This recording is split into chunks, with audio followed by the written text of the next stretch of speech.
Dans une étude publiée dans la revue Nature en août 2021, des chercheurs de l'Université Northeastern aux États-Unis ont modélisé les climats océaniques à l'échelle mondiale sur la période du début du 19e à la fin 21e siècle.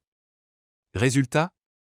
C'est la quasi-totalité de la surface océanique qui va se retrouver transformée, et ce n'est pas une bonne nouvelle.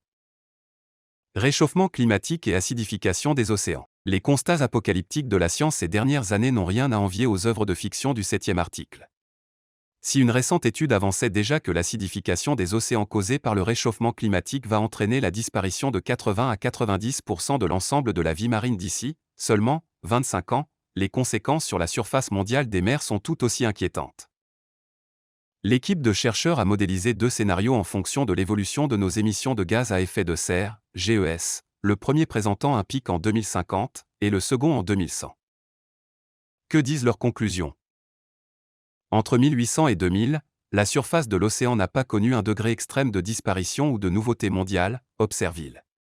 En revanche, c'est à compter du XXIe siècle que ça commence vraiment à se réchauffer et donc à se gâter. Quelles conséquences sur la surface marine mondiale ? En effet, entre 2000 et 2100 selon les projections de la Voie des concentrations représentatives, RCP, 4.5 et 8.5, on estime que 10 à 82% de la surface de l'océan connaît un degré extrême de nouveauté mondiale, avertit-il. De plus, on estime que 35 à 95% de la surface de l'océan connaît un degré extrême de disparition mondiale. La messe est dite. Cela signifie à la fois que de nouveaux climats vont apparaître, mais aussi qu'ils vont entraîner avec eux un bouleversement sans précédent de la quasi-totalité de la surface océanique mondiale.